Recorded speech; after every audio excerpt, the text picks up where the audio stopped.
Hello, everybody. Welcome to my review of Week 7 of the NFL season.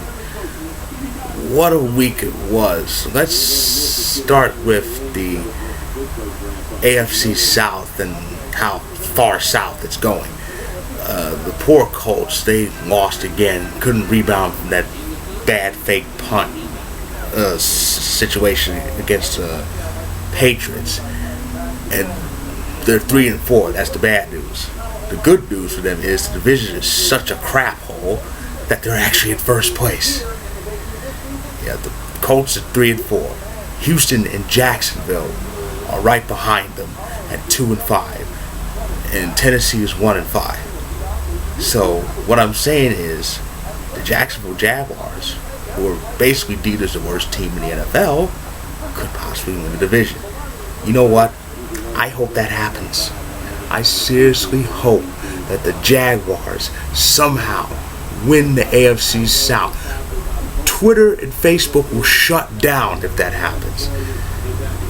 And you know me, I love chaos in sports. That's why I love ties in football and these subpar divisions like the AFC South now. I mean, last year we had the Panthers at 7-8-1 win division. And speaking of the Panthers, how ironic is it that a win on this upcoming Monday will put them at that win total already with no losses. And we now go to another bad division, the NFC East, and guess who's in first place? The New York Giants. The same Giants who started 0-2 due to some fourth-quarter choke jobs. And, well, they managed to beat the Dallas Cowboys, who committed their own fourth-quarter choke job. And now they're in first place in a bad NFC East, which has Washington right behind them. See, that's another shocker. I mean, Washington has a lot more problems other than the name. They were basically the biggest train wreck in the NFC entering this season. And now here they are right on the Giants' behinds. One game out. Just one game out. And they have one more meeting against them upcoming this season, because the Giants already won the first game. Philly, who has their god-awful quarterback, they're a game out. Dallas at 2-4, there's still hope for them. Matter of fact, they play Philly in a couple of weeks, so that should be interesting. And there are now 5 6-0 teams in the NFL. Packers, Broncos, Bengals, all who didn't play last week. Patriots won their game, and of course the Panthers won. So you have 5 6-0 teams, which is an NFL record. 2 of them play each other next week. That's the main event of week 8. Packers Broncos. That's a big game. And I'm not just saying that because I'm wearing the cap.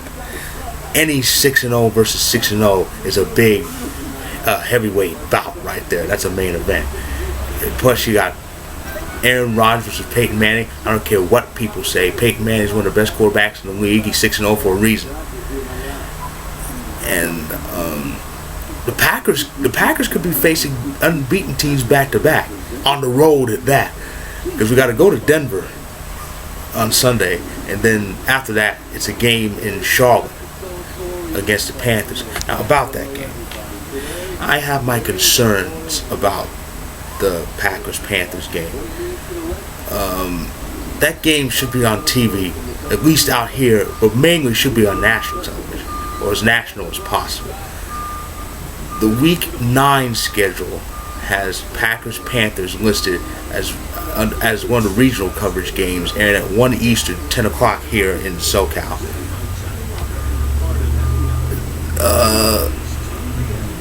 Most of the country should get that, but that game needs to be flexed. Unfortunately, it can't. I don't think it can be flexed to NBC, because NBC's flex scheduling doesn't start until week 11, and even then, it will put Green Bay on national TV. It will put Green Bay on their network on back-to-back weeks, and Carolina will be on NBC for the second time in 3 weeks, and then that'll be 3 straight national TV games for Carolina, and so that's not happening. They need to somehow switch with CBS. They've been doing that ever since last year. That's why you've been seeing AFC games on Fox and NFC games on CBS on Sundays. But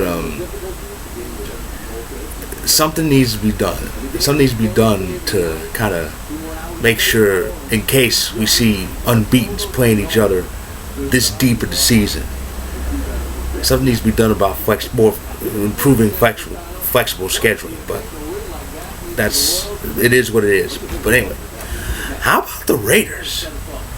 That's another shocker. The Raiders are 3-3. The Raiders are better than everybody in the AFC South. How is that possible? And the Raiders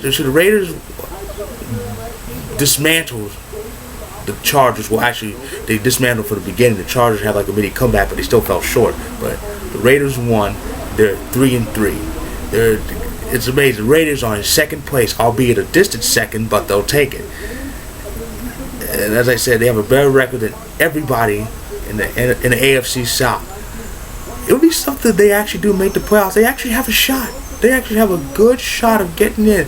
Winning the division is pretty much out, but the playoffs. Whoever thought the Raiders would be in the playoffs? Washington within range of winning the division. Jacksonville within range of winning the division. A lot of crazy stuff this season. And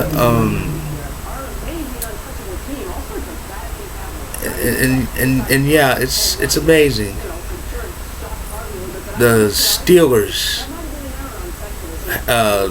suffered a bad loss in Kansas City, but they'll have Cincinnati. They're going to blow out Cincinnati. That's going to be their first loss.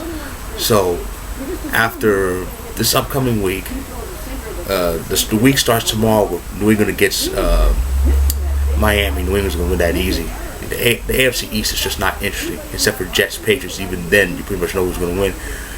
So New England's going to win. Cincinnati's going to get knocked off. Carolina has a Monday game against the Colts. And Panthers should win that, so they'll stay unbeaten. And of course, there's Packers, Broncos. Somebody's going to lose unless that game ends in a tie. Of course, I shouldn't say that, but so there's going to be my prediction is there's going to be 3 unbeaten teams left, and those 3 will be Green Bay, Carolina, New England. And again, that'll make the week after Packers, Panthers. That should be interesting.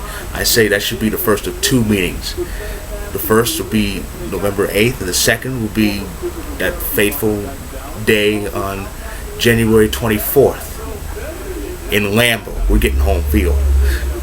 That's what that game's going to be about, home field. It's a 2-game swing. You win, you get the conference lead, and you have the tiebreaker. That's 2-game difference right there.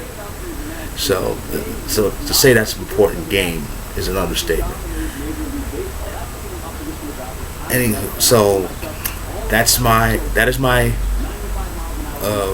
review of Week 7. It was a good week, and like I said, Week 8 begins in Foxborough tomorrow when the Patriots play against the Dolphins.